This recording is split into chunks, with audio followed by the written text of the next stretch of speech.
Braveheart Workshops, inspiring connection. Restore. Dream.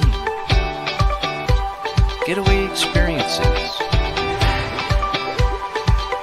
Love, live, and laugh. With Braveheart Workshops. Live now with Jill Reynolds. The Connection Show. Restore, renew, and reconnect in community. Sponsored by Braveheart Workshops, live with Jill Reynolds. And joining me today is my new guest, Jill Lublin. Did I say that right, Jill? Perfect. Perfect. Well, I'd love the audience just to know a little bit about you, Jill. Jill is an international speaker on the topics of radical influence, publicity, networking, kindness, and referrals. She's the author of 4 best-selling books, including Getting Noticed, Get Referrals, and co-authored of Guerrilla Publicity and Networking Magic. Her latest book, Profits of Kindness, went #1 in 4 categories. Jill is a master strategist on how to position your business for more profitability and more visibility in the marketplace. She is the CEO of a strategic consulting firm and has over 25 years experience working with over 100,000 people plus national and international media. Jill teaches a virtual publicity crash course and consults and speaks all over the world. She also helps authors to create book deals with major publishers and agents, as well as obtain foreign rights deals. And she doesn't have much time for anything else. I'm teasing. Welcome to the show, Jill. It's great to be here with you. Thank you. Well, what a bio you have. Where are you located, Jill, so the audience knows where you're from or living? I'm in Northern California. Northern California. Okay. I used to live in San Diego in the 70s, Oh, so a little so bit. beautiful. Yes. So what I love to do, Jill, on the interviews on the Connection Show is connect dots. I'm a connect dots lady. So I always like to start my interviews with, take us back, Jill, to little Jill growing up and what life was like and what led you into the field that you're in today. So, like a lot of journeys and path, it was a little circuitous. So I would tell you that as a young child, I actually wanted to be an attorney. Like that's what I wanted to be. I thought that would make a difference. I had all these plans. And then I got to law school. And well, it wasn't so great for somebody like me who was actually highly creative. And, law school, it's just not that. It's very linear. It's very direct. And that's beautiful. It's just when I got there, I really discovered that I didn't like it at all, which was quite shocking to me, and ended up working at that time for a music business attorney. I thought, well, at least I'll go into an entertainment field and that'll be interesting.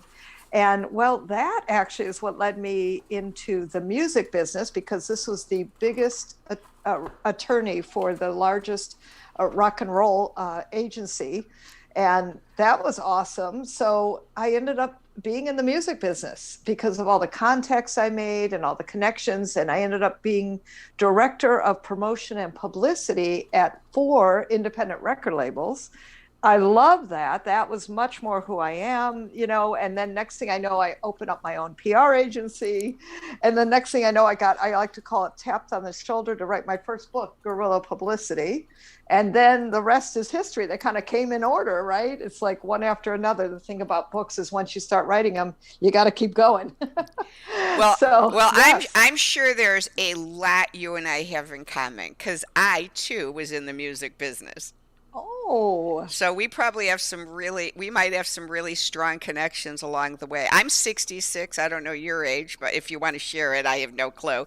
But I ended up in San Diego after hitchhiking around the United States, and lived in San Diego, and my roommate, if depending on your age and if you're from California or lived there, my roommate was she had three different last names because she was married three times. First, she was Bree Bouchaw, then she was Bree Walker, and then Bree Lampley. And she was the rock lady of the night at KPRI Radio in San Diego and emceed all the concerts. And so, yes, we were backstage at all the concerts and good friends with Wolf and Rissmiller Productions in California. Actually, Steve Wolf was killed in his home from a robbery. But I remember those days, and I was really good friends. My girlfriend was married to the son of Mo Austin from WEA, so we hung out a lot at Warner Electric Atlantic. I had a lot of connections with the WEA people. Yeah, it was a lot of fun. I remember, I have to tell you, it was interesting. I'm sure you can relate to this because I did go to a lot of concerts. It was part of the business, right? Is going to a lot of concerts. So all the business by day and the fun by night. I remember it's kind of like eating lobster. After a while, it became a little much, and it was wonderful. But after about 5 years, it was okay, time to move on. And depending if you were just a stable person and you don't have to reveal to the audience, but we got pretty crazy, and I had 10 years of partying, and then in 1980, 81, found the Lord and became a Christian and got clean and sober because I ended up becoming a crack cocaine addict with all the partying and all the R&R conventions in Los Angeles and lots of crazy days. But anyway, so moving forward, now you got into starting to write. And tell me a little bit about what is Guerrilla Publicity about? What is that book about? So my thing on publicity is helping people get it done quickly, easily, effectively, and without spending a fortune, which is what Guerrilla Publicity does. And now I do with people in my virtual publicity courses is really get it done, no nonsense. Let's move this puppy ahead with your business, with your message, because I really find that's where people get stuck is on their message and on the implementation of doing simple things to get great PR, like being on your podcast, like being on different podcasts and getting your name out there. It's a beautiful thing. And there's so much possible today. So in Guerrilla Publicity, we go through that. And then in my virtual publicity courses, we're obviously doing it too. But that's what the book's about. And so the next one, the note, I'm trying to look at your shelf, noticed, referrals. Get noticed, yes. Sure. Get Noticed, Get Referrals is my book on McGraw Hill, and that's really about how do you create and ask for referrals? How do you get more business and using teams? So we take a good approach to that. That's a lot of fun. Yeah, you always got to get those referrals. It's ridiculous how many people forget to get a referral. Definitely a good book. Networking magic. So share a little bit on networking magic. So that's how to connect and create good connections. I know you love connections that actually create next steps for you. And so we also put in great organizations that are excellent to network with, what to say in networking events, what do you do if you're an introvert, right? And so it orients toward all of that. And your newest one, The Profit of Kindness. That's something we all probably need right now is just a dose of kindness in the world. Big time. Well, you're going to love what I'm up to now because with The Profit of Kindness, what I did was I found out that I call them return on kindness principles. See, everyone wants ROI, but I think we need to have ROK, rocks, return on kindness principles. And part of how we do that is to establish things like generosity and flexibility and patience and other 7 traits that are really helpful. And how about forgiveness today? Oh my goodness. Yes. It's like it just blows my mind away how people today will have something happen that triggers them emotionally, maybe takes them back to a burden from their childhood, and then they blurt it at you and then they want to just disconnect from you and have nothing to do with you. And you're like just sitting there left going, what just happened? Like, can we slow this down a little bit? Like, what is stirring with you? Can we talk it out? But I have never seen more people unfriend people in a lifetime. It's just Yeah, and unfortunately. throw them away like they were non-existent.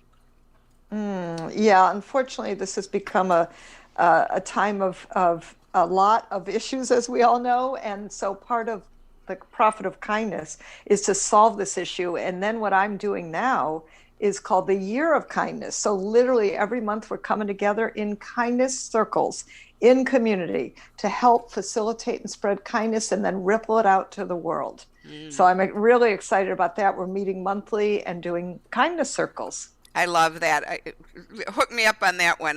That's my cup of tea because I'm one of those kinds of people, Jill, that if I've ever wronged you and you are kind to me to share with me that I've wronged you, I'm the first person that I know that I'm like, oh my gosh, I'm so sorry. Please forgive me, and I want to move on. I don't want to hold on to that stuff, and I don't want those resentments to stay with me because resentments become your slave. They just become your slave, and I'm one of those that I'm really a forgiving person. People have hurt me a lot over the years, and I just, I'm like, okay, you made a mistake. Let's move on with life. So what's the next step? You said there's something coming up besides the circles. Is there other things that you were saying, or is that what you were referring to, the circles? I know that's actually what I'm referring to is Okay. these virtual circles that are happening every month. And I'm going to have a thought leader that you've heard of and know in every circle to talk about kindness. We're going to do collaborative, connected networking. I'm just totally thrilled. And it's a new community that I'm formed, and I'm so excited about it. Got great people in it. That's awesome. Well, I'd love to talk more about that because, from my background, Jill, we have never talked. I started Braveheart workshops doing burden release retreats with a world-renowned drama therapist, Dr. Laura Wood, out of Boston, who is a professor at Lesley University. And she is probably one of the most intuitive people I've ever met in my entire life, that can really just like zone in on anyone's burden that needs to be released. And so, yeah, I think that's a great idea. A great idea that you're doing. So, what I'd love to do at this point is just shift a little bit. I have a piece of paper here. I usually had it in front of me. Restore. Oops, sorry about that. I usually have the definition. So, restore, renew, and reconnect. What would you feel like in your life that you would love to renew in 2021? A renewal. Okay, so I think for me particularly, it's renewing the commitment to self-care. And what this pandemic has shown me and all the lockdown and because listen, I was traveling half the month, speaking all over the world, and it's wonderful. Now I get to deliver my publicity courses virtually. I'm able to serve more people. And all of this has been happening with the opportunity to get more rest, to restore my spirit, my soul. And so that's been really, really helpful. And I find that if I stay committed to self-care, everything else falls in place. Okay. So you kind of combine the renew and restore together a little bit. So with reconnect, what would you like to reconnect? And I was looking for my piece of paper. I apologize. I always love to read definitions. So reconnect says, what would you like to reestablish a bond of communication or emotions? So reestablishing that or reconnecting. Well, I think in all the fast movement of life that has happened previously, I lost some of my connections, including to family and able to just talk and reconnect, right? So I think that that's important, the bonds of communication amongst family, and then also clients that maybe I hadn't been in touch with for a while, and people in my circles. I've noticed that I'm able to reconnect now in ways that that I wasn't able to before. So that's been wonderful. Yes, it definitely is. Um, One of the things I always like to ask on the show is if someone told you today that you had to eliminate all of the apps on your cell phone except for two, what are your two must apps? Oh my gosh, my two must-haves. Well, one has to be Zoom based on everything today. That's for sure. And that's a tough one, isn't it? Probably WhatsApp would be my other one, so I can stay connected internationally and to friends and family and some of my networking groups I'm part of. Definitely. Well, since you brought that up, where's some of your international places that you love? Oh God, so many. Let's see. Morocco would be definitely big on the list, and lots of places throughout Europe, particularly Prague and what was the one? And Poland. I loved Poland. I'm actually Polish. My last name is Lublin. So I'm part Polish, and I loved being in Poland. That was really a beautiful country. Awesome. Not to mention, I love those beaches behind you. Any place with beautiful beaches, the Caribbean. Well, this is Aruba. Have you been to Aruba yet, Jill? I have actually a couple times. Yeah, that's one of my favorites. I love Aruba. It's just the happy island. How could you not love the happy island? I mean, it's really the Papamento happy people in Aruba. Lastly, I'd like to ask you is what is one fun fact about you? We already know you were in the music business, and we could probably talk for hours about that. But what's one fun fact about Jill? Well, I have 4 cats, and it's funny because people go, "Well, wow, how do you take care of these 4 cats?" And they're my furry children. Some people have children, and I have cats and books, 4 of each. Yeah, do you have 4 husbands? Don't have 4 husbands. And I like to say I'm not the crazy cat lady, but I am crazy about my cats. That's awesome. Well, we have some time to keep going in. I'd love for you to share a little bit more about some of these books and some maybe take homes for the audience that you'd like to really, pan out. So if you wouldn't mind maybe going into a little bit more for the audience to know of any of these books you want to share on. Sure. So a couple things. One is with guerrilla publicity in particular, I'll talk about probably guerrilla publicity and profit of kindness. And then I'd love to invite people to some fun things I do around those. But particularly with publicity, what I notice is that entrepreneurs, small business owners, that sometimes they don't take that first step, right? Because maybe they're afraid of publicity somewhat. And so one thing I'm really big on is making publicity manageable, and guerrilla publicity actually does that. Like really, I'd ask you to start with, what's your message? What's the part about you that helps others, that gives value and benefit? So that's something I always really want people to focus in on.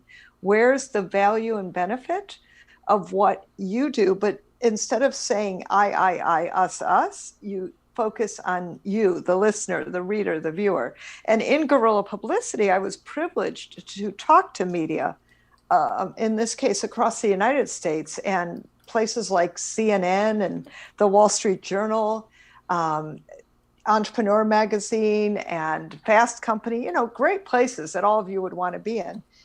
And what fascinated me is they said really different things. Like, in other words, their opinions about things were different for publicity, because I asked them, what do you love and what do you hate about publicity? And well, their answers were varied, but they agreed about 2 things, and that is to give value and benefit, right? No matter what you're doing, give value and benefit. So I think that's something really important to know, and a good thing for people to go deep on. Then on the profit of kindness, what I found interesting, and by the way, before we go ahead. to the profit of kindness, I'd like to go into this a little bit further, because I think that's a great point, and I don't want to just brush over it. So people really take that in. And I myself, Jill, worked in outside sales for 39 years. And one of my most favorite sales managers was about 10 years younger than me. And I'll never forget one day she was on the phone trying to book some appointments to see clients. We were selling air freight and truck freight back then, shipping services. And I just caught out of the back of my hearing what wording she used. And I sat down with her and I said, Deb, I need to hear how you just said that. And it went something like this, Jill. It went something like, I'd like to book an appointment with you. I'm going to be in your area on Tuesday and Thursday next week. And I'd like to spend some time and do a needs assessment so that I could assess what your needs are of your shipping services. So as they continue and a need arises, there might be an opportunity where I might be able to help you and assist you in that need. Boom. And I'm getting goosebumps because I listened to her. And it was such a simple script. And every time she used it, it converted into a sales of an appointment. And we've come into a world for so often that we think instant gratification. I have to sell to close a deal, sell to close a deal. And when you go back for the value and you come into the conversation with, I'd like to learn about you. So as your needs arise, I can be better informed, and hopefully I might have something that could offer to your solutions, or I might know of someone who might assist you in meeting those needs.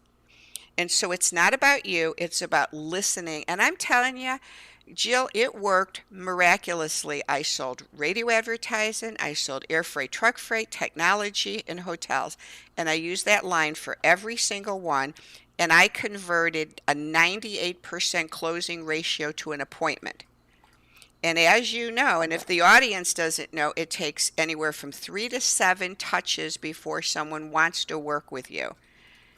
And so unless you're converting that sale into an appointment and connection, it's not going to turn into a result.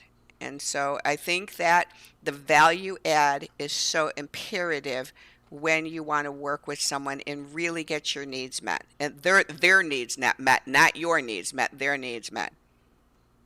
Big time. And that is the thing around I might translate it to how might I serve you? What do you, in fact, in Networking Magic and Get Noticed, Get Referrals, one of the questions I have people ask is, what do you need next, right?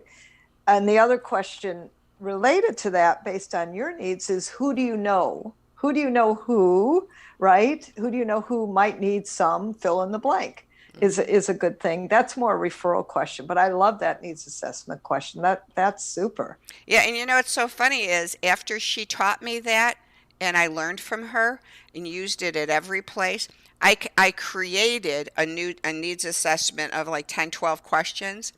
And every single time I'd go in to see someone as a prospect on that first appointment, I'd say, before we begin talking, may I just ask you to fill this out? And it would take 3 to 5 minutes.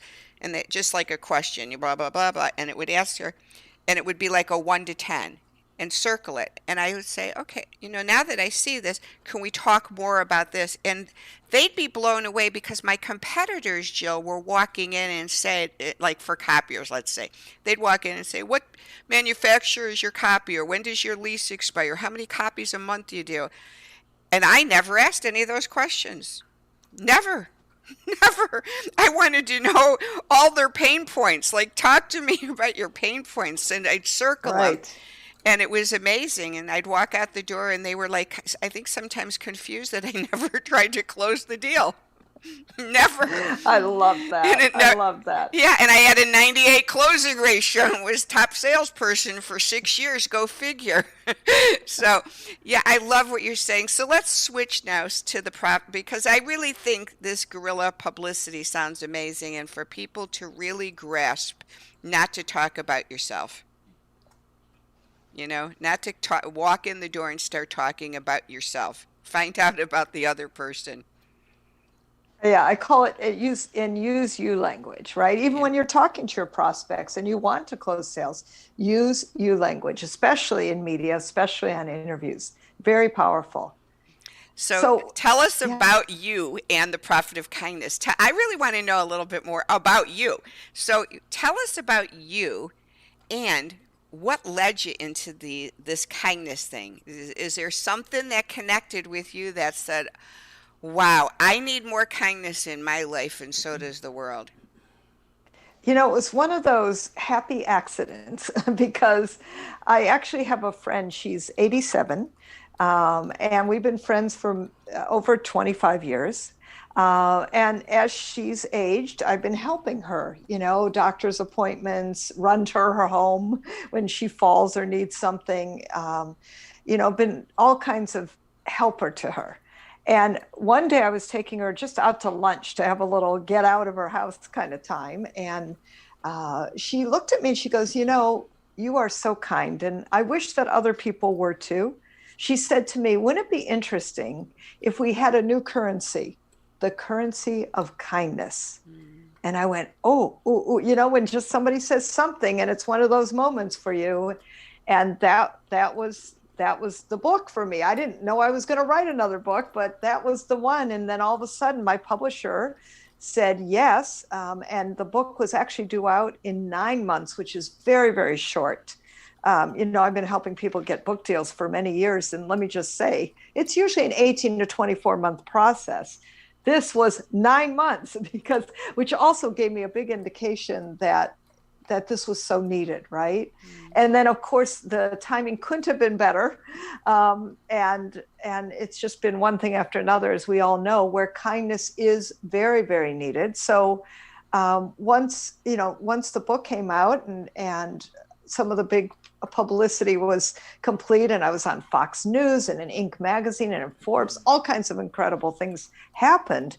And now a seed had been planted in my heart to do kindness circles. So I started when the pandemic hit. I'm like, okay, now is the moment. God planted the seed in my heart. It's going to be done. And March, I literally started kindness circles where 40 to 60 people come every month and spread kindness. So that led to my year of kindness, which I'm launching third week of January. Awesome. So, one leads to another, right? And I definitely want to invite your listeners to one of my free circles too. That would be amazing. So yeah, let's kind of come to that. So share with the audience. These are a couple of things that I love to do at the very end. I know that you sell books, and so obviously book sales do help you pay rent and the bills. What are some other things that people that have just heard you today and go, wow, Jill sounds fascinating. I want to hook up with her, which before we go there, I'm going to show your bio real quick. So let me show Jill's bio. So this is her bio, and it's got her websites. She's got several different ones that you can reach out to her. And when I do post this on the YouTube channel, you'll be able to see these so that you can contact her. So with the different websites, Jill, I'm just going to be blunt. How do you make your money, and how can people come to you and be served?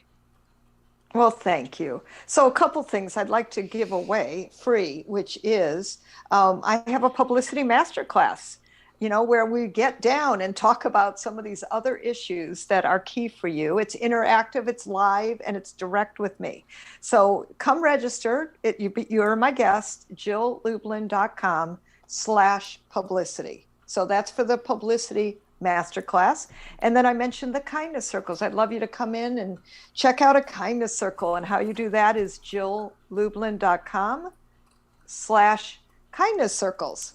That's that piece. And then if you're interested to do the full year, and I know you said you wanted to do that, I will get you that information too. That's amazing. And so please to have your assistant email me those links as well today.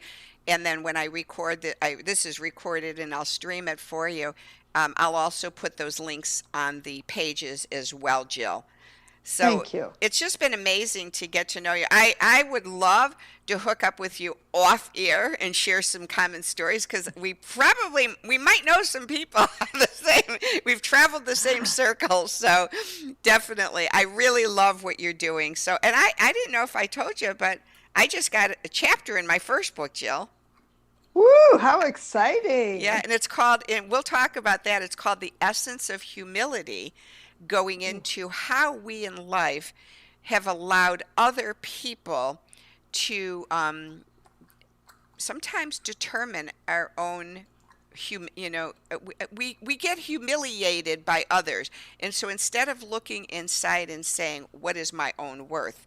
And so my chapter is all about how God showed me that the essence of humility is with him, and that when I'm shamed or embarrassed or mocked or ridiculed, to go to him and to know that it's better to have humility than humiliation. So that's the essence. So kind of with your kindness, I kind of looked inside and said, I just can't let people dictate who I am with what they perceive of me. I have to look inside at my own humanity, and it's been healing. It's been healing. So, oh, that's beautiful. Yeah, thank you so much. And it's lovely to get to know you. And so, those of you, thanks a lot for joining us today on the Connection Show. And if any of you are free on Wednesday nights, we're now for 2021 only going to be meeting on the first and third Wednesday of the month to connect and get to know each other better. So if you're available, please join us to connect more on the Connection Show. Thanks so much, Jill. Have a wonderful day. Thanks for joining us on the Connection Show. Let's connect now. We can dream together to renew, restore, and reconnect with wellness in our life and community. To enhance connection, join us in the Zoom Connection Gathering Tribe on Wednesday evenings. The Zoom Connection Gathering Tribe is an easy and practical way for everyone to meet up, gather, and feel welcomed and accepted. To join us, go to braveheartworkshops.com. Then click on the podcast tab and the Zoom Connection Tribe tab. On that page, go to the Facebook page called the Connection Show Gathering Tribe and register to join our Facebook group. We post secure passwords each week in the group so you can log in safely. We meet on Wednesday evenings at 8 p.m. Eastern Standard Time, 7 o'clock Central, 6 o'clock Mountain, 5 p.m. Pacific Standard Time for 1.5 hours with great topics, laughter, and connection. See you on Wednesday evenings. Thanks for joining us and have a great day.